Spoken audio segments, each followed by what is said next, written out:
नमस्कार दोस्तों। आज मार्केट फुल लालो लाल रहा। अब देखो चार्ट पे समझते हैं आज की सिचुएशन ना थोड़ी सी विकट थी। विकट क्या थी?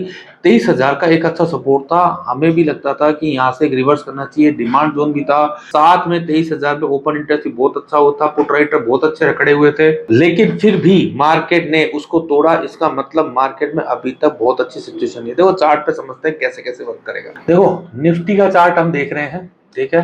निफ्टी के चार्ट में आपने देखा कि आज बिल्कुल डे लो पे बंद हुआ, लेकिन उससे पहले 75 मिनट का ये वाला जो डिमांड जोन था इसको तोड़ के और इस डिमांड जोन के पास बंद हुआ।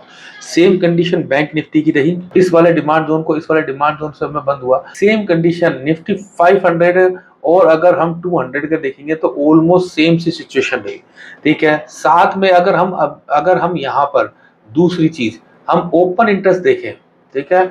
ओपन इंटरेस्ट की सिचुएशन देखें तो हमारा जो ओपन इंटरेस्ट था ना निफ्टी का, देखो ये हमारा 23,000 में। इसमें अभी तक भी आपको नजर आएगा कि यहाँ पर 23,000 का जो पुट राइटर है इसने अपनी बहुत ज्यादा जगह नहीं छोड़ी, जबकि कॉल राइटर बहुत ज्यादा हो गया। एक समय तो शुरुआत में तो कॉल पुट राइटर बहुत अच्छी सिचुएशन में था, लेकिन फिर भी इसने अपनी जगह नहीं छोड़ी है। इसका मतलब कहीं ना कहीं किसी को तो कन्विक्शन है कि मार्केट यहाँ पर आज जो है वो मंडे को ना रहे, ठीक है, क्योंकि मंडे की एक्सपायरी है, ठीक है। इसका मतलब क्या है? यहाँ पर आपको ये समझ में आ रहा है कि मार्केट एक अच्छे सपोर्ट के पास हुआ है। अगर कोई बुरी न्यूज नहीं आता है, कुछ भी बुरा नहीं होता है, तो मार्केट एक बार उछाल जरूर देगा, बहुत बढ़िया उछाल देगा, ठीक है। दूसरी सिचुएशन, एक चीज याद रखें, ऐसा नहीं है निफ्टी है ना सीधा सीधा जो गिर रहा है, ठीक है। हाँ, अगर किसी वजह से मुझे निफ्टी इस लेवल पे मिल जाता है, यानी कि निफ्टी अगर मेरे को निफ्टी इस लेवल के आसपास मिल जाता है, नीचे वाले लेवल के आसपास, ठीक है, तो मैं जरूर निफ्टी में एक छोटी सी बाइंग जरूर करूंगा। हो सकता है मुझे एक उछाल मिले, यही मैं कब से कह रहा हूँ। फिर मुझे लगता है कि यहाँ पे आ जाए, फिर एक उछाल मिले, फिर हम तोड़े। तो ये हमें कब से ही नजर आ रहा है कि इस तरीके का हो सकता है, या हमें इस तरीके का हो सकता है कि हमें यहाँ से एक इस तरीके की गिरावट नजर आए और हम यहाँ पर आए, यहाँ आए, ये कंडीशन हो, यहाँ से आए और ये जाए, ठीक है। ये भी पॉसिबल है और ये भी पॉसिबल है। देखते हैं कि किस तरीके से मार्केट चलेगा, लेकिन हमें लेवल पे ट्रेड करना है। कुछ छोटे लेवल हो सकता है कि हमारे टूट भी जाएं, लेकिन हमें लेवल्स पे ट्रेड करना है। हमें ऊपर आएगा तो सेल करेंगे, नीचे इस लेवल पे अगर हमारा आ रहा है मार्केट तो हम यहाँ पर बाय करेंगे। दोनों सिचुएशन आपको समझा दी है मैंने, ओपन इंटरेस्ट की सिचुएशन बता दी है। इसका मतलब सिंपल से है। अच्छा, एक बार हम सेक्टोरियल इंडाइसेस भी हम देख लेते हैं कि सेक्टोरियल इंडाइसेस किस तरीके से काम कर रहे हैं, कौन कौन से सेक्टर में हमें क्या देखना चाहिए। डेली टाइम फ्रेम पे ही हम देख रहे हैं, ज्यादा हम दिमाग नहीं लगा रहे हैं। पीएसयू बैंक, देखो पीएसयू बैंक से मुझे पहले भी लग रहा था कि पीएसयू बैंक में गिरावट आ सकती है। मैंने पिछली बार भी कहा था कि कोई सेक्टर इस समय अभी अंडर परफॉर्म करेगा तो पीएसयू बैंक है। पीएसयू बैंक में आपको और जगह मिलती है, ठीक है। रियल्टी सेक्टर में भी हमारे पास एक अच्छी खासी जगह है, वहां तक रियल्टी सेक्टर आ सकता है। देखो ऑटो सेक्टर है ना, वो एक थोड़ा सा ट्रिकी है। वो उसमें मुझे बहुत ज्यादा गिरावट नजर नहीं आती है ऑटो सेक्टर में। क्यों?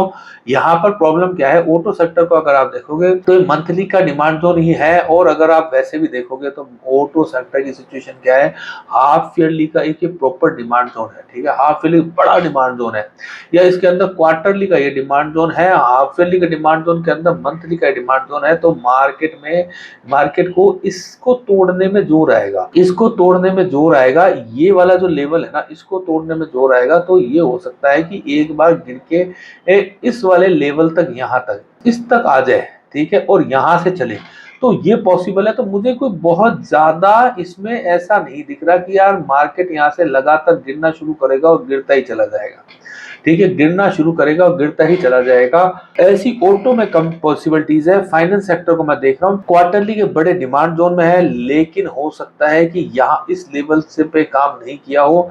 अब हो सकता है कि इस सेकंड लेवल पे आता हुआ दिखाई दे, यहाँ से थोड़ा उछाल देगा, फिर देखते हैं। ऐसे 2-4 लेवल तो वर्क करेंगे ही करेंगे, ऐसा नहीं है कि एक साथ ही ये चलता चल जाए, ठीक है। बैंक निफ्टी की सेम पोजीशन। बैंक निफ्टी को तो अगर कोई कुछ मुझसे कहना कि यार बैंक निफ्टी खराब है, मैं कहूंगा भाई साहब बैंक निफ्टी क्वार्टरली के डिमांड जोन में है।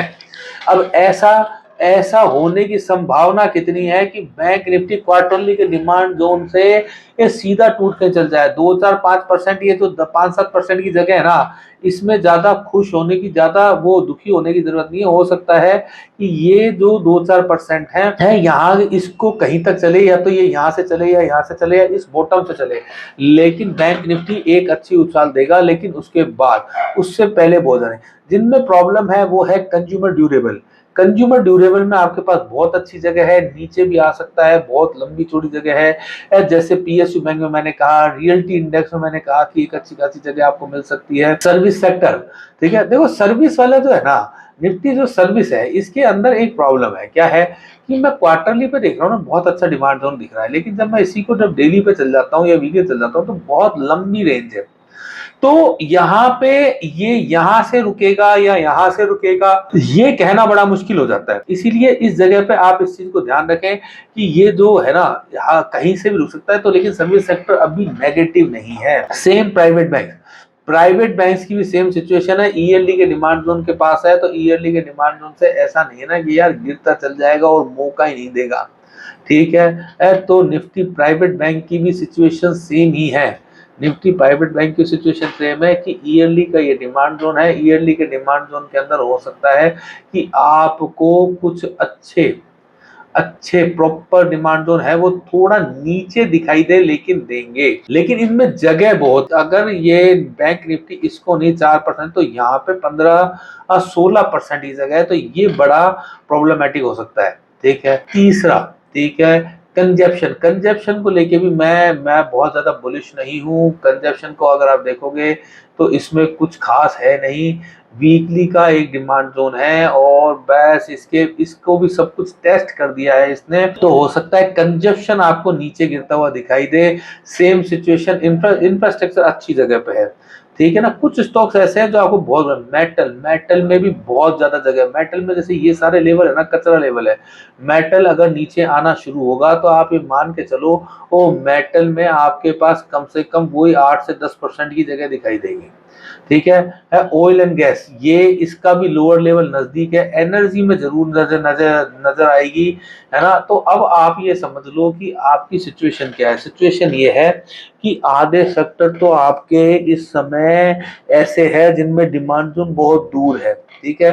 तो उसी तरह के स्टॉक्स में आपको ध्यान रखना है जिनमें आपके डिमांड जोन पास में है, तो वो हो सकता है। लेकिन ये हो सकता है कि निफ्टी इस बीच में हमें एक बार 2200 या 22,000 तक आती हुई दिखाई दे और 22,000 से फिर चले, ठीक है। तो उसके हिसाब से ही आपको बेनिफिट मिलेंगे। लेकिन बीच में छोटे छोटे जो लेवल्स हैं उन सबको ट्रेड करना है, तो उसके हिसाब से।